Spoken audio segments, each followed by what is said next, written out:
Life insurance company Naranpura દ્વારા agent day નિમિત્તે તારીખ 21/4/2025 સોમવારના રોજ બપોરે 12:30 થી 2:30 વાગ્યા સુધી LIC ઓફિસ નારણપુરા ખાતે આસુ ડેન્ટલ ક્લિનિક નવરંગપુરા દ્વારા ફ્રી ડેન્ટલ કેમ્પ યોજાયો હતો, જેમાં દાંતની તપાસ તથા દાંતની કાળજી રાખવા માટેના યોગ્ય સલાહ સૂચનો નિષ્ણાત ડૉક્ટરો દ્વારા આપવામાં આવ્યા હતા. આ કેમ્પમાં 50 લોકોએ ઉત્સાહભેર ભાગ લીધો હતો અને ભાગ લેનાર દરેકને આસુ ડેન્ટલ ક્લિનિક દ્વારા ફ્રી ડેન્ટલ કીટનું વિતરણ કરવામાં આવ્યું હતું. આ કેમ્પમાં LIC ઓફિસ નારણપુરાના બ્રાન્ચ મેનેજર શ્રી સુમનભાઈ શાહ સાહેબ, LIC ઓફિસના તમામ સ્ટાફ તથા LICના એજન્ટો હાજર રહ્યા હતા.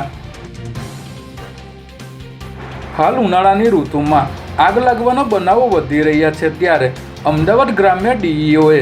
NOC ન મેળવનાર ગ્રામ્ય વિસ્તારની 22 શાળાઓને 10,000 રૂપિયાનો દંડ ફટકાર્યો છે.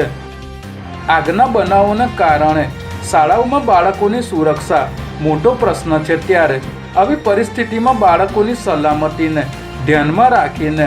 અમદાવાદ ગ્રામ્ય DEOએ વિવિધ સ્કૂલમાં ફાયર NOC મેળવવાનો આદેશ આપ્યો હતો, છતાં સ્કૂલોએ ફાયર NOC મેળવવાની સૂચનાનું અમલીકરણ કર્યું ન હતું, જેને કારણે આદેશનું ઉલ્લંઘન કરનારી શાળાઓ સામે કડક શિક્ષાત્મક કાર્યવાહી કરવામાં આવી છે. સ્ટેટ મોનિટરિંગ સેલની ટીમે લીંબડીમાં મોટી કાર્યવાહી કરી છે, જેમાં સ્ટેટ મોનિટરિંગ સેલની ટીમે વૃંદાવન હોટલ પરથી ચોરીના 1 લાખ કિલો લોખંડના રોડ સહિત કુલ 1.24 કરોડનો મુદ્દામાલ જપ્ત કર્યો છે. પોલીસે બાતમીના આધારે અહીં દરોડો પાડી રાજસ્થાનના ભીલવાડાના ચુનીલાલ ભૈરવલાલ, બાડમેરના મુકેશકુમાર ખેતારામ અને પ્રકાશરામ લાલારામ નામના આરોપીઓને અટકાયતમાં લીધા હતા, જ્યારે આ હોટલના માલિક સહિત અન્ય 4 આરોપીઓને ફરાર જાહેર કરી તમામની ધરપકડના ચક્રો ગતિમાન કર્યા છે.